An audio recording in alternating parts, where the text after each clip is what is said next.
আপনি কি জানেন ইলিশ শুধু বাংলাদেশেই নয়, ভারত, মিয়ানমার এমনকি পারস্য উপসাগরেও পাওয়া যায়। কিন্তু বাংলাদেশের ইলিশ স্বাদে এত সেরা কেন জানেন? চলুন এই ভিডিওর মাধ্যমে আমরা সেটি জানার চেষ্টা করি। বাংলাদেশের ইলিশ সেরা হওয়ার প্রধান কারণ হলো নদী আর সমুদ্রের বিশেষ মিশ্রণ। বঙ্গোপসাগরের লবণাক্ত পানি আর পদ্মা, মেঘনা, যমুনার মিঠা পানির মিলনে তৈরি হয় এক অনন্য পরিবেশ। এই পানির স্রোত, পুষ্টি উপাদান আর তাপমাত্রা ইলিশের শরীরে বাড়তি চর্বি জমাতে সাহায্য করে, আর এই চর্বির ইলিশের স্বাদ ও ঘ্রাণকে করে তোলে অতুলনীয়। বিশেষ করে বাংলাদেশের চাঁদপুর অঞ্চলের ইলিশ, যেখানে কয়েকটি নদীর মিলনস্থল, সেখানকার ইলিশে থাকে স্বাদের আলাদা গভীরতা।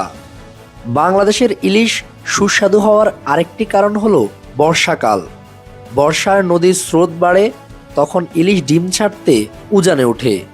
এই সময় ইলিশ সবচেয়ে বেশি সুস্বাদু হয়। আপনার মতে পদ্মার ইলিশ নাকি মেঘনার ইলিশ কোনটি বেশি সুস্বাদু? কমেন্টে অবশ্যই জানাবেন।